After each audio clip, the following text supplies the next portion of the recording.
All right, this is now video 32 I made today, at least during, I guess it's technically, it's past 12 on the East Coast, but, within a few hours, I now have uploaded exactly 32 videos. I'm definitely going to get some much needed sleep before too long, but, very fun day. Enjoyed this. I wanted to make one more video just talking about the best prospects that are still available, in my opinion. The people that I had higher on my board than the NFL did. Guys who were, I have first round grades or even high second round grades on, and just sort of talk about them and where they could potentially go. So, without further ado, let's just get into it. So here is my list, the number next to each of these players' names. That's where I had them on my big board. Keep in mind, I do take positional value into account. I know not everyone does that, but I do. So that's how that works. So at number 11 and 12, you see my two quarterbacks that I was fans of. I wouldn't have hated drafting either of them in round one. They do not go round one. Kenny Pickett did, so there was a first-round quarterback of this draft class, but just one as Willis and Corral fall. It makes you wonder, where are they going to get selected? Because if you like them, why not draft them in round one then? But again, maybe the idea is you just don't love them enough, so you want to get a good play. Make sure you get a good player, but early in round two, I could see one, if not both of these guys getting selected, and I would be in favor of it. Clearly, as you see where I had them. Again, it has to be mentioned, a big part of why they were so high on my big board is simply due to positional value. I wasn't crazy about either of them, but I did like both of them. So there you go. 15, Bernard Rainman, who I was surprised did not go in round one, quite frankly. I thought he would have. He's a good tackle, I think. I think he's quality and, did a very good job. So I think whoever gets him in round two could have a potential steal. Again, I feel like offensive linemen, so many people fall in love with different offensive linemen, but I thought he was good and produced well in college, so I suspect that'll work in the NFL. Typically, offensive linemen who produce well in college produce well at the NFL level. Not always, but it happens. Nakobe Dean at 16, a guy who I don't hate even dropping this far down as well, because he is kind of it's fair to have question marks with him of how much, quality did he have, how much of his game was simply just due to being in Georgia. Guys were cleaning up front, making a lot of cleanup tackles, and he was a great blitzer, and that's what I liked about him. Great blitzer, great run defender, kind of unknown in the coverage game. We haven't seen that much, and I'm assuming that's why he fell, which, fair enough. Surprised that he went behind Quay Walker, though. That was a bit of a shocker to me.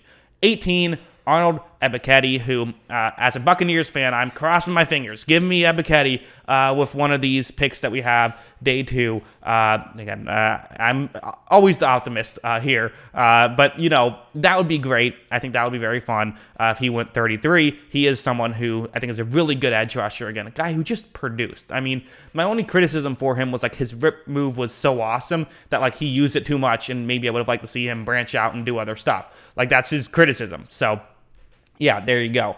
21, Alec Pierce, a quality wide receiver who I like a lot. Again, wide receiver, a lot of variance. Who knows what's going to happen? He had some plays that I'm like, that looks like Cooper Kupp out there.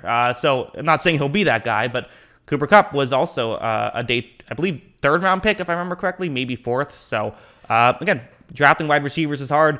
Always I always say, never let a draft go by where you don't spend a day two pick on a safety or wide receiver. Number 23, Cameron Thomas, another guy who, again, produced very well in college. I thought his college tape was good. He is someone who I think I'm banging the table on. I don't know how many other people had him as a first-round talent, but I do. I think he's very good. Again, quality player who I think that whoever gets him could be pleasantly surprised. Does he have this high ceiling as some of these other guys? No, he doesn't. I don't think so. But can he be someone who could be a plug-and-play starter that you can get with a second-round pick? I think yes, but again, we'll see. 25, George Pickens. A lot of people like George Pickens, but ended up not going in the first round. I thought he would, especially with that run on receivers, but I guess teams at a certain point said, at this point, it's not really worth it to draft a receiver. Let's get something else, but I thought he would have gone. Darian Kennard, I knew would not go round one, even though I have a round one grade on him. Another guy who, listen, this guy got good production at Kentucky. In the SEC, he was still producing well. So, I don't really know why people aren't as high on him as I think they should be. I think he could be a quality, at least a quality guard, maybe even tackle. 27, Drake Jackson, another one of these edge rushers who had production. If you have production, I'm interested. He's someone who I find very fascinating. Going over here, we have a few more. This is going to be the last that we talk about. There are more. I made a top 64 prospects list. You can check that out. That also includes the guys who, were drafted round 1, but I just wanted to kind of get the top guys for this video. Andrew Booth, I was a little surprised he didn't go round 1. A lot of people had him as, I've seen some people have him as a top 3 corner. I did not have him ahead of Kaiir Elam or Trent McDuffie. So I'm not shocked, but I thought he would have gone round 1, but it's not crazy to me. Again, I have him as a fringe round 1 guy at 28, so that's not crazy to me. Like, same thing with David Ajabo. I figured he would fall a little bit further just because the Achilles injury, it's like, are you missing an entire year of his rookie contract? That's not great value, so I could see him even falling later and sort of, being one of these guys who, I don't know, maybe a team who sucks says, we'll get him and, let him redshirt a year, but he's very interesting. I still do like him. Jaquan Brisker, 32nd. He's a really good safety. I think he could surprise some people. He's another one of those guys who could just be a day one plug-and-play guy. And also at 33 and 37 here. So these are high second-round guys, which, we're now getting into the second round. Logan Hall and Travis Jones, 2 guys who, again, as a Tampa Bay fan, I'm saying, please, let's get these guys. Hall, an awesome pass rusher from the inside, and I think can do a good job of, again, he's undersized and mostly used power, and it worked. So he's weird, and that's kind of interesting, but he's a unique player who stylistically reminds me of Aaron Donald at times. He's a really fascinating guy who I'm excited to focus on. He's one of the 17 players that I made film studies for that have not been drafted yet. So film studies are coming out tomorrow as well. Do not worry. And even on day 3. Travis Jones also, though, I really like him. Big body guy who I find fascinating. 38, Sky Moore, and 39, John Mechie. 2 guys who I think are really interesting wide receivers who I could see. Again, these are the guys you draft in round 2 who could be good players. Sky Moore, a lot of people thought would go round 1, but early round 2 feels more right for me, which is why I have that grade on him. Finally, Brian Cook at, well, not finally, but wrapping things up here, Brian Cook at 40. Again, safety who I say, listen, there's some people who are saying he's like a fringe top 100 pick. I liked what I saw from him at Cincinnati. I thought he was constantly in position, and that's what I look for when it comes to safety play. So I like that.